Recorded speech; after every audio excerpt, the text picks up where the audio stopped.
Hello, livestock friends, and welcome to this edition of Before the Bid. This is a podcast dedicated to the livestock sales industry where we go behind the scenes of the operation and speak straight to the sellers.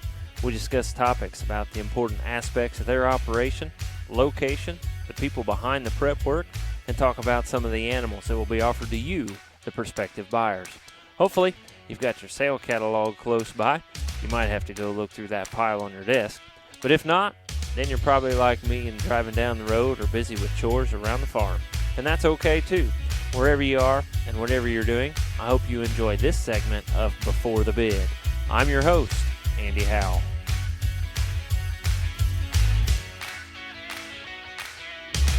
Welcome, livestock friends, to this edition of Before the Bid. And on this podcast, I have with me a guy from Oakley, Idaho, and they are going to have an online pig sale, and that pig sale is going to be on April 8th, and it's going to be on SC Sales. And I am talking to a young man that started raising pigs and really getting serious about it back in 2008, and he's a soon-to-be father, so excited about that for him. And we've been talking a little bit here about hoping that he continue on with this show pig operation that he's got. And so tonight from Adams Family Livestock in Oakley, Idaho, I am talking with Derek Adams. And Derek, the new little guy coming soon, and you got the pig sale coming up and things going on, and things have to be really, really kind of crazy around there. Yeah, we're busy for sure. You know, busy enough this time of year as it is, getting everything ready, getting finished up farrowing and everything weaned. So it's an exciting year around here this time of year for sure. Right, and you guys, we can talk about this a little later, but you guys probably have a lot of seed and things going out of the seed house and all of that going on as well. Yeah, last 10 days, 2 weeks, one farmer goes and the rest of them got to get going. So it's always a rat race, that's for sure. Right, always seems to be who can be the first, and then then when they're the first, everybody wants to be second, right? That's exactly right. Right. So, Derek, I want to give you a little time here and tell us a little how you guys got started in the hogs and how you got started. You grew up on a farming operation and things. And so if you would, just kind of tell us a little bit about that history and how it was that you guys got started and got into the pig deal. Okay, well, when we were growing up, Dad, he'd always tell us, yeah, in high school, I had a couple sows, and him and Grandpa raised a couple sows and wiener hogs and things, whatnot. Never really got into the show side of things, but we'd go to the fair every year and walk through the hog barn. Or we got to the age, well, we wanted pigs, but where we lived at the time wasn't really enough room. And when my great-grandpa passed away, we moved into his place on the homestead, and it's actually on an old feedlot. And First words out of my sister's mouth were, where's our hogs? Because we got enough room for it. Come on, Dad. Let's get this thing going, what right? are you doing now? Right. So we hunted around, and we got involved in 4-H, found us some pretty good $50 hogs. And back then when they said, well, I mean, we looked at these show pigs, and we didn't know much about it. And when they were telling us, well, it's going to be $125, Dad was like, are you kidding me? I'm not paying $125 for a freaking pig. So we found some $50 specials, and we were proud. We didn't know any different. We didn't know what they were. We took them to the fair and about didn't get to sell them. They were not real good. We were almost white ribbon. So that fall we bought some bred gilts from Eddie Robinson and I think John Penner, but I can't remember. And that next year we had the champion market hog at the county fair. Oh, wow. We went from 0 to 100 real quick. And we were hooked immediately. I had just won and my sister hadn't won, and that made her mad. Competitive side come out in her, so we were in the hog business. And it's crazy. I mean, we've got a couple overhead shots of the place up there at my parents' house, of what it was and what it is now. And to think, man, we were farrowing out pigs in an old lambing barn, Mm-hmm. and it was a mess. Mm-hmm. To be real honest, it was it was a disaster. And then, I mean, since then we've built a farrowing house, and we've built a couple sow barns, and we've really changed the place now to what it is. Mm-hmm. And now, when you guys were in high school and still showing and things like that, you guys had quite a few sows, right? Yeah, we were running 40 there for a while. That one year we farrowed 30 or 35 up here, and then we farrowed 15 or I can't remember how many Mm-hmm. down in Tooele, Utah. Mm-hmm. We did not have enough space. I mean, by considerable ways. And a good friend of ours that we had met through the pig deal, he says, "Well, I got a place. My nephew, he'll farrow them out and whatever." So we worked a deal and we hauled sows down there, and it actually worked out really well for us. Mm-hmm. And then you decided you were going to go to Wyoming to school, right? Things changed just a little. Yeah, when I left for college, went to Casper, Wyoming, Dad didn't have any help anymore. My sister had kind of taken up showing sheep, and so the pig deal got put on the back burner, and we downsized in a hurry. Mm-hmm. We went from 40 or pushing 40 sows to 10 or 12 sows Mm-hmm. in 6 months. Mm-hmm. And I mean, there were some good sows out there. They got sold, and we tried to keep our best ones, but some of them older sows that I think they had some left in the tank, they got kind of put on the chopping block, because when you downsize like that, decisions got to be made, I guess. Right, right. And even some of those you don't want to get rid of, you got to sometimes, right? Yeah, that's for sure. They showing a little age on them. Yeah, they still got some life, but they're not going to make it Mm-hmm. 4 more years. You gotta keep them younger ones around. Mm-hmm. Right. Oh, that's all right, I guess. Sometimes you gotta Yeah. make those decisions in life. Right. Right. And then you came back from Casper, and things changed a bit, and you guys kind of got back into the pig thing, right? Yeah, so I come back. I went 2 years, went to school for 2 years in Casper, and I come back, and I was kind of helping him, but I was farming in the custom farming game pretty hard, and so I was helping him when I could, but I was running real hard, Mm-hmm. and I quit that job and worked for a farmer for a minute, and I was able to help him more because I had more free time. And then in the last probably year, I told him, "Hey, you want out of it? That's all right. I'll do it. I'll take it over." So that's kind of my baby now. That's what I do. I work for him, and I take care of all the hogs and the few cows we have, and we make it work. Mm-hmm. Now, and you guys also have a seed business, right? Yep. We clean seed and send it out, and we house a bunch of malt barley for Great Western malting. So Mm-hmm. Now, pretty good business. and I didn't ask you this earlier, but what does that go in? Is there a certain brand that some of that goes in? Yeah, we have to, like all the malt barley's got to kind of be kept separate. Mm-hmm. We'll keep it separate as much as Great Western's guy tells us to keep it separate. Mm-hmm. He'll tell us, yeah, that needs to go in one grain bin, and that stuff needs to go in the other grain bin, and that's about as separate as we keep it. Mm-hmm. Okay. But is there a brand of barley pop that we should be supporting to help this seed business?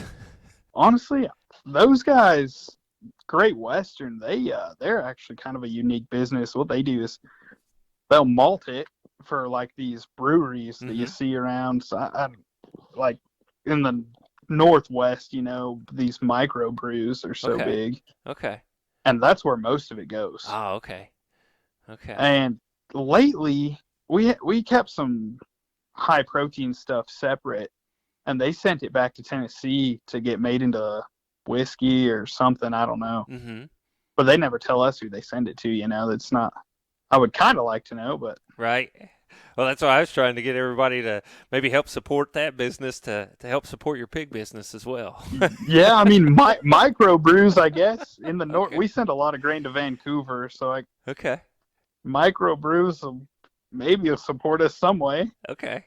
if you're Okay. into that kind of beer, I guess. Okay. Well, that sounds good. So, yeah, and so you're doing that and continuing on with the hogs and doing some of those things, and you've been selling some pigs here for the last few years and doing pretty well, right? Yeah.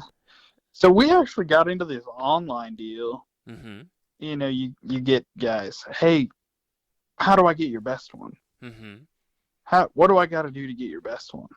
And you get those phone calls Mm-hmm. every year. So, and it's hard to just pick a family. Well, they get the best one this year. Mm-hmm. Well, it's pretty easy if you just put them in an online sale and tell them, hey, put your money where your mouth is. Right. Then it's out of your hands, and then you can't have anybody complain about, well, I didn't get the best one, because it's, well, could have kept clicking the button and you would have got the best one. Right. It only takes money, right? Yeah, exactly. Exactly. Right. So these online deals helped us quite a bit, Uh-huh. actually. Uh-huh. And so we were talking earlier. You've moved some pigs around, and they've done some winning for you guys, and for those families that you guys get them to. Yeah, we've had quite a bit of success down in that Utah deal, that Weber County down there. We've got a couple families that they do a really good job, and they've had a lot of success down there. I mean, I think we've won that county like 8 or 9 times in the last 11 years. Mm-hmm.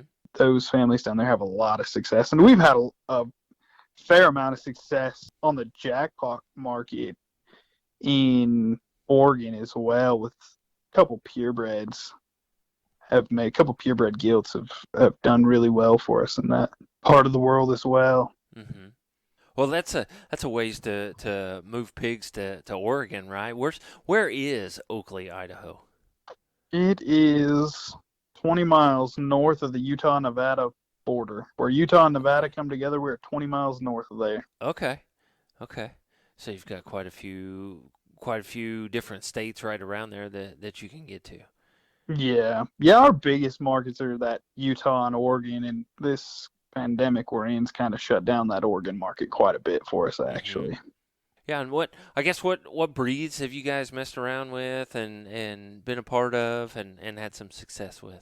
We like the York deal, and the only reason we got into the York deal is we had a couple guys when we were showing hogs tell us, well, you'll never make a good show hog, a good show pig with a purebred York. Mm-hmm. And from that moment on, it's been like, oh, really? Well, I'm going to show you. Mm-hmm. And we've had some very good success with purebred Yorks and breeding crossbreds to purebreds, and kind of not venturing very far from a purebred, I guess. I mean, Mm-hmm. some of those sows out there are awfully crossed up, but we try to keep our sows 2-3 generations away from pure, just so we don't get a lot of feet and leg problems. Mm-hmm. And still can keep some grow in them. I hate to see these crossbreds that maybe don't have too much grow to them, been Mm-hmm. crossed up so much they don't like to grow anymore. Mm-hmm. Mm-hmm. So we like to keep a little bit of York influence in them, and then we've got a Duroc. My Mm-hmm. mom likes the Durocs. And last year, about this time, we were at Chuck Olson's after one of his sales, and he had a Duroc gilt sitting there in the pen. And I asked Ben about her. So what's that, Ben? He said, well, it's just one that didn't get bought off that online sale. And we talked about it, and pretty quick she was in the trailer and coming home. Mm-hmm. She's made an awfully nice litter for us. There's going to be an awfully good barrel on this sale. Pretty excited about that deal. I love those stories. Those guys that they've won fairs and big shows and things with pigs that they found after the sale that nobody else got. Yeah, just a little bit overlooked, I guess. I don't know. I mean, I can't say anything. I overlooked her too. I obviously didn't buy her off the sale either, Mm-hmm. but one I'm glad we found for sure. Right. And you played in the Berks too as well, right? Yeah, when I was in high school, I think Dad was back at Ray T. Kip's, and he had a corner pen full of Berks, and we picked one out, and we showed her, and we had a lot of success with her. Actually, I was second in class at every jackpot show I went with her, Mm-hmm. and I had one guy tell me that she was the best hog in that class, but he wasn't going to use her because she was a Burke and he just couldn't do that. And I actually had $100 bet with another guy that I would win a class that year, and nobody used the Burke to win a class just because they didn't want to use a Burke. And it kind of made me a little bit mad because she was awfully good. Right. But Yeah. then she actually won an AOB show at PI in Central Oregon. She was really good. She produced really good. Mm-hmm. And she just ended up, she got old, and she was, man, you want to talk about kind of ornery when you ferret her out. She didn't like you messing with her pigs too much, and Mm-hmm. it was kind of one of those deals that she had run her course and it was time for her to go. Right. Her daughters never really produced like she did, so when we never really went and bought another one, it kind of petered out a little bit. Mm-hmm. And I want to get to these pigs you have in the sale, but I don't want to skip over some of the other things that you guys do. You say your sister's in the sheep and lambing those out, right? She had, I don't know, if you kind of got started in the sheep deal. I don't ever remember her having that many sheep, and then when I went to college, the sheep deal really kind of exploded, and she had like 40 ewes when I come home. Mm-hmm.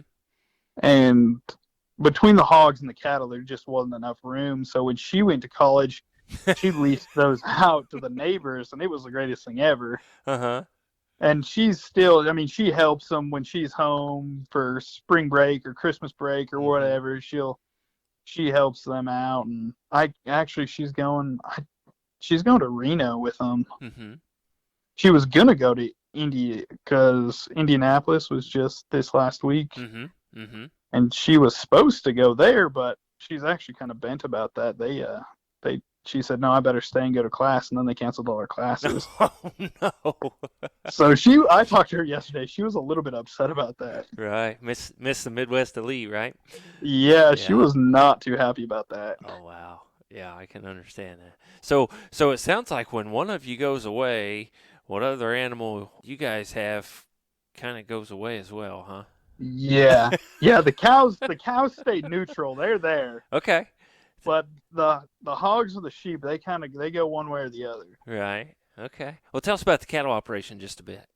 Yeah, we kind of got. I don't even know what happened. I don't even really know how we got into the cow deal, but one day we bought an Angus heifer, Mm-hmm. and then we bought 2 Monopoly heifers, Mm-hmm. and now I have 10 cows. Okay. And somewhere between there, we kind of accumulated some, and I don't really know. It just kind of happens. Mm-hmm. And Okay. that's all right. We like the cow business. We've got a few. We've had some little bit of recent success, I guess. Mm-hmm. And so you're selling some of those to 4-H members and that sort of thing. Yeah, we've actually thought about having a sale last year, and then the way it worked out, I sold them before I even thought about having a sale. So it Mm-hmm. actually kind of worked pretty good, you know. Right. Well, we've kicked the tires on having a sale in the fall because we'll have some summer litters as well. Mm-hmm. And we've thought about, well, maybe we'll put 5 or 6 hogs, like Arizona national type hogs, on a sale with some calves that would be getting ready to sell at the same time. Mm-hmm. So that's still a possibility. We were gonna do it this year, and then the pandemic thing kind of got us down. But Right. we'll see how this year goes. We'll see what kind of litters we have this summer, and that might be something for the future that we do. Mm-hmm. Yeah, that sounds like a neat deal. And I guess one place that they can find out a little more information about you guys, Adams Family Livestock on Facebook.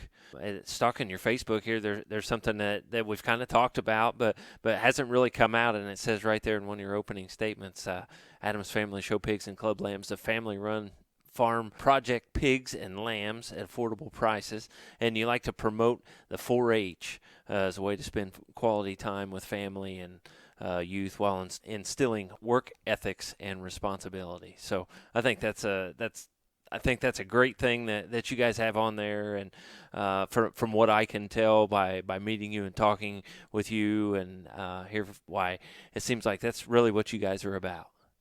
Yeah, I mean, we try to be. We try to work at it as hard as we can and make them as good as we think we can make them, you know. Mm-hmm. Working with those families that do purchase livestock from you. Yeah, absolutely. We always like it when we get a new customer and they like to talk. I mean, livestock in general. Man, we sit out there in that barn for 5-6 hours Mm-hmm. talking about livestock and look down. It's 10 o'clock at night. You're like, oh dang, that family's still got a 2 hour drive home. Right. Yeah, I've been on both ends of that before. So, That's uh, exactly right. It's always fun though. right. Then you got to go do chores and it's 10 o'clock. That's how it Right. always ends up. Right. Yeah. I actually got in one of those deals last night, as a matter of fact. So I got to go because I got to go home and do chores at the end of that. So, well, Derek, why don't you tell us a little about this sale? You guys having an online sale here on April 8th, and it is on SC Sales. And I guess tell us a little about how many lots you have and things, and then we'll kind of go down each individual lot and talk about those as well. So we're gonna have 10 lots. I always tell people, you guys going, hey, best one, best one. I want the best one. I want the best one. And well, we've kind of voided that problem, I guess, by saying, well, we're just gonna put 10, or the ones we think the best 10 we have to offer are. Mm-hmm. And so we gather our best 10 up, and this is the list we kind of come up with. And we've put some pretty special pieces together. I think there's some awfully good females on this sale that probably should be staying home, but you got to draw the line somewhere. Mm-hmm. We'll draw the line in the sand, and we'll either be on the right side or the buyer will be on the right side, I Mm-hmm. guess. Mm-hmm. So it'll be exciting to see. I think there's going to be some really good ones on here. Mm-hmm. And these pigs, you guys use a lot of AI, correct? Yeah, we AI everything. Okay. Well, we've got a couple boars here too that we'll collect them. We'll sell a little bit of semen here to the neighbor guys or whatever, and we'll AI our own. And that's about all we do anymore. Mm-hmm. Okay. Yeah, and you got a neat story about one of these that we don't let me let that pass up when we get to that one. The mistake here, or not really a mistake, but maybe this one shouldn't have happened. So Yeah, for yeah, sure. so make sure we get that one put out there. So yeah, if you want, you sent me some pictures of some of these pigs, and guys, you're gonna want to go on SC and look at these and watch the podcast video. If you're not watching the podcast video, which can be found on our Facebook page or on YouTube page, go watch that podcast video as Derek sends us these pictures and things. We'll get that put up, and you can look at these pigs as Derek's going to talk about them here. So Derek, why don't you just start in with the 10-3, the lot one, and tell us about that one. To 10-3, that lot one barrow, he's pretty good. He's a junior on a stanky leg, and Dad and I actually had the opportunity last August to go down to Ottenwalders, where that junior boar stands, and see him in person, and we thought he was awfully impressive. And we've seen some barrows out of him that we liked a lot, so we went ahead and used him on our stanky leg sow, and I think this guy is awfully good. He's a truck. He is massive and got an incredible center portion of his body, but his feet and legs are still awfully good. His cannon bone's long enough and his hips good enough that you don't worry about this one ever getting outside of himself because he's got so much to him. I think this guy's going to be awfully special. Mm-hmm. Yeah. Comes out of a real good stanky leg sow too. That's got a really good look. And her brother sold in that 2018 sale, and I think this is an awfully good barrow. Mm-hmm. That one had some success, right?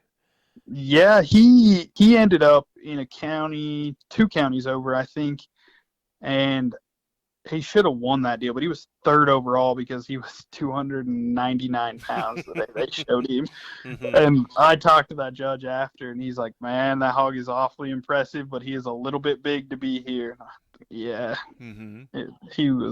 he grew like a weed, and we couldn't get him slowed down. So that he was a man. He was an awfully good barrow. Mm-hmm. Then you've got a littermate 10-4 as lot two, right? Yeah, this kind of red belted barrow. He's maybe a better looking, might be a little bit longer necked version of that guy. I don't know if he's quite got the center mass that lot one barrow's got, but you want to talk about a really stout, really sound barrow that's got a real good hip on him. This red tinted up barrow, I think he's one that's really good as well. Mm-hmm. Red barrow with a big white belt on him, so he's kind of cool marked as well. Absolutely, he'll catch an eye. I think you give that guy a little bit of sun, darken him up a little bit. I think that guy's gonna turn a head or two. Right. Lot 3, you got a Duroc barrow out of that one Duroc sow that you guys have. Yeah, this Duroc barrow, he's something special. He's one that he shouldn't have been cut. He's really good, really massive foot. His feet and leg they're incredible. He's a Simba on a time to time from Chuck Olson. Man, the one that he looks real good. He's got all the pieces to just be a really, really good barrow. And I was talking to Dad a couple nights ago. We looked down at him, and Dad shook his head and said, "Man, we messed up. That guy should be a boar still." So somebody's gonna get a steal of a deal on this guy. He's the real deal. Mm-hmm. Right. And out of the one Duroc that you have, so you mated him right. You gonna keep the Duroc thing? Well, yeah, my mom says we're gonna have Duroc, so we're gonna keep the Duroc deal. What Mama says goes, right? Yeah, mom's in on the Duroc deal, so we're keeping the Duroc. And I don't know if I'll keep a Duroc gilt and sell the mom, or if I'll roll the mom again. I don't know what we're gonna do there, but we're gonna have one Duroc, not two Durocs, just one. Mm-hmm. Okay. Well, that sounds all right. We'll see next year if we have any Durocs on the sale or not. Right. Everybody's got to have that one that sticks out, right? Yeah, yep, and ours is red. The lot 4, the 8-1. Oh, the up, down, out of line gilt.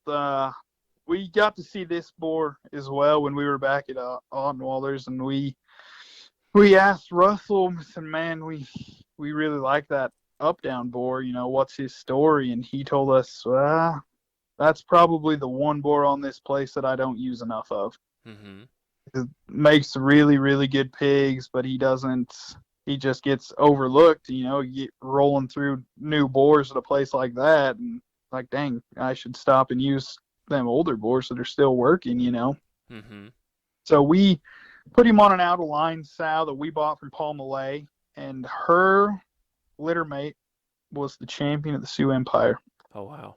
Mm-hmm. In 2019, I believe. Mm-hmm. But a very, very good sow. And this gilt, she's really good. She's really, really pretty. She's got a lot to her, but I don't think she has too much to her. I think she's built right, and I think this is one you're not going to want to miss on. Mm-hmm. And if you're I think this is one to me. If somebody's out there looking for a replacement crossbred to go back in their herd, I think this is one you want to get. And I kept a litter mate, but I don't know if I kept the right litter mate. Mm-hmm. And I have a litter mate boar to him too that he's good. Mm-hmm. He's really special, and this was a good litter of hogs. Mm-hmm. Your 10 litter must have been good because your next lot is the 10-2 litter mate to the first two, right? Yeah, 10-2. She's a really cool marked one. She's got kind of a black eye and a black ear, and she's got a little bit of red on her. Man, this one's a prom queen. She is gorgeous to look at. Her build's incredible. She's really tall shouldered and got that real long neck on her. And her feet and legs are really good. She's really, really pretty. She's an awfully nice gilt. Mm-hmm. Now, is she powerful like the two bears? She's not as powerful, and that's maybe the thing that I think, man, I ought to keep her. Mm-hmm. Because she's got sow written all over her. She looks kind of like a brood sow, but at the same time, she's pretty enough that she's going to make some noise in a show ring somewhere. Mm-hmm. She's got that greener look to her, so you know that, man, probably at about 260 pounds, she's going to be really, really dangerous somewhere. Mm-hmm. Good. Yeah, right where she ought to be. Yep. Yeah, and then you got two litter mates, the next two, 7-1 and 7-2. Yeah, so these King Kong barrows, we on our trip to California last year, we picked up this Mojo gilt, come from Paul Malay.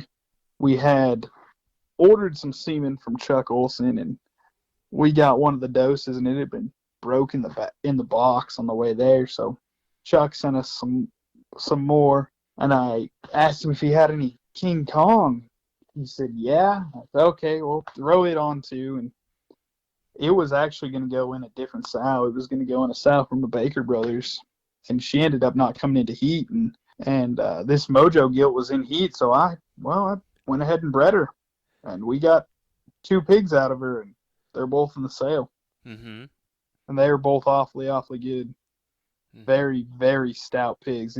These pigs are monster footed. I mean, they're incredible. A lot of power to them. They still get out and move really good. I mean, these are some power hogs for sure. Mm-hmm. Now the one's got the white or the black spot on his loin, right? Mm-hmm. Okay. Yeah, Yeah. send me that picture, and yeah, he is a stout dude. He when he was on the mom, that guy didn't get cut until later. Mm-hmm. I kept him. I kept the nuts in that one, and that up down boar Mm-hmm. for the longest time. Mm-hmm. And I went out there one day and said, I got to pick one. I said, you know what? I'm going to pick that up down. I don't know what it is about him, but I like him a little better. And I don't know if I made the right decision or not, but I Mm-hmm. made a decision. Mm-hmm. Okay. I got a York Gilt as your next lot. Yeah, the awestruck Hell's Bells Guild. She's pretty special. Mm-hmm. There's a video actually right now of her on Facebook, and she's pretty good. She looks the part. I mean, the way she gets out and moves is really good, and I'm pretty excited about this one. Mm-hmm. Her mama come from Kyle Beatty. She had some success in the show ring. Actually, my sister showed her. Got a couple classes won with her. I don't remember if that's the one she had that won the gilt deal at one of those Oregon jackpots or not. But she had plenty of success with her on the jackpot circuit, that's for sure. Mm-hmm. And these pigs, I was really impressed with this awestruck litter, and I picked a gilt that I really like, and I think it's the best gilt in that litter. For Mm-hmm. being really honest, Mm-hmm. it was one of those things that we decided we're going to put a York on there, and we've put purebreds on the sale in the past, and we decided to put the best one on there because we still got the mom, and she's still in pretty good shape, so we'll Mm-hmm. breed her back, and hopefully we get one that's this good. Otherwise, we're going to be kicking ourselves in the butt. Mm-hmm. Mm-hmm. But you're going to share the wealth this time, right? Yeah, this time somebody's getting a steal right here. Yeah, and yeah, you can look at her if you're not watching the podcast video, if this has come out before that. So, or if you're listening to the voice one and not the podcast video, go to Adam's Family Livestock and check out that video because, yeah, that was one of the first things I asked Derek when I called him. I was like, "Who is this gilt?" Because she's pretty cool. We like her a lot. That is for sure. Mm-hmm. Got another up down in the lot 9. Yeah, this is a solid black gilt. This might be the sleeper of the sale. Mm-hmm. She's not as powerful as everything that's on there. She's a little bit greener to me, but her design is incredible. And I think that this one at 260 pounds, 270 pounds, I think this is going to be kind of like that junior gilt. I think this one's going to be very dangerous. The older she gets, the better and better she's going to get. Mm-hmm. I think somebody's going to get a steal right here at lot 9. Mm-hmm. And solid black. Yeah, she's cool looking. The way she moves around that pen, she just carries her head. Yeah. I think somebody's going to get a steal of a gilt right here. Mm-hmm. And then to round out these 10 lots, you got 1-10 objection. Yeah, so this objection checkmate. He's an older barrow. He's the oldest of the hogs on here. He's an early January. So if anybody out there looking for an early January, you don't want to miss this guy. His mama was the reserve champion light cross at the California Youth Expo last year. We bought her off that sale, and we weren't going to breed her to objection. I've got an out of line sow third in class at Expo that we were going to breed to objection. Mm-hmm. And the day she was supposed to come into heat, she didn't. And this checkmate sow was in heat. Mm-hmm. And I'm glad because of the 5 barrows that were in that litter, those I could not be happier with a set of hogs. I mean, you want to talk about good looking, big footed. They get out, they move really good. I mean, I've been incredibly happy. And this belted barrow, he's really good. If somebody's looking for an older 1st of January hog, this one, he's going to be really special. Mm-hmm. Sounds and looks like you got a great lineup there, and yeah, I've been through these pictures that you sent me, and yeah, these guys need to make sure they go check those out. Go to SC and check those out, and again, that is online on SC Sales. On April 8th is when it's closing down, and so you're going to try to have some pictures and things up on the 5th or 6th or so of April for these guys to look at here on SC. Yeah, I'm hoping everything by the 5th. I hope we've got videos or pictures. And if you guys want a different picture or different video, just don't be afraid to text us or call us and talk to us about them. And we'll FaceTime, whatever you guys need to do to see them. Don't be afraid to call us or whatever. We'll make sure you guys see them for sure. And then what about moving those pigs out after the sale, and what's your plans on that, or your thoughts on that they need to do? Yeah, we've got several options. I mean, if you guys want to come to the farm, by all means, come to the farm. Or we are going to Oregon the 10th, I think. The 10th, 11th of April, right after the sale. We're going to make an Oregon run with all those. We can get them delivered to the Midwest, depending how far. I don't know. Depending on Ed, we use Ed Creasy. But we have delivery options. We will work with you guys on wherever they need to be dropped off. If I got to meet somebody somewhere, if I got to put a trailer on and drive there, we'll get it figured out. Okay. For sure. Not a big deal. Okay. Stay with them all the way through when they're done showing or whatever they're done with, right? Yeah, absolutely. I mean, you guys have any questions all summer, do not be afraid to call us. We love when people, hey, man, we don't know what to do, or even send us updates, hey, this hog won his class today or was 3rd in class today, or heaven forbid he was last in class. Let us know so we can fix the problem, if there is a problem. But we love updates. We love talking to our customers, and nothing drives us nuts more than, well, we were a little bit big, or man, we didn't make weight. And it's like, oh man, you should have called us. We could have helped you, Right. So don't be afraid to call us, and don't be afraid to send us updates for sure. That sounds great. Derek, anything else that they may need to know about these pigs, about this sale, about your operation, anything like that? I don't think so. I mean, if they got any questions, comments, concerns, Okay. feel free to call us. Let us know. Okay. Love to hear from them. Right. Especially if they're a new customer. Right. Call us up. We'd love to have a conversation with you about what we got going on and what's available, and maybe what's available if you're interested in that purebred. I mean, I got plenty more purebreds too, Duroc Gilts, York Gilts. If you need a York barrow, we got several in the barn, so we'd be more than happy to part with a couple if you needed to. Okay. Yeah, and again, visit the Adams Family Livestock Facebook page. Visit their site there, or their sale on SC Sales. And again, that sale is going to be on April 8th. And Derek, sure appreciate you meeting up with us and getting this podcast put together, and calling from Indiana to Idaho here and making things work. I sure appreciate you doing that. No, we appreciate everything you guys have done. It's been great. Well, that's great. Yeah, and I appreciate you responding to Brandy and working with her on getting everything put together. So, been a great deal, and I really appreciate it, Derek. No, she's been amazing. It's been good. Good. Well, I appreciate it. And guys, again, online SC April 8th Adams Family Livestock out in Oakley, Idaho. And we want to thank you for listening to another edition of Before the Bid podcast. Thank you for tuning in to this edition of Before the Bid. For more information and to learn more about upcoming podcasts and sales, visit us at beforethebid.podbean.com or Facebook, Twitter, YouTube, and Instagram pages. For information on being a guest on Before the Bid, please email us at beforethebid@gmail.com or one of our social media pages. Remember, that's beforethebid@gmail.com. Happy sales to you, and we will talk to you next time on Before the Bid.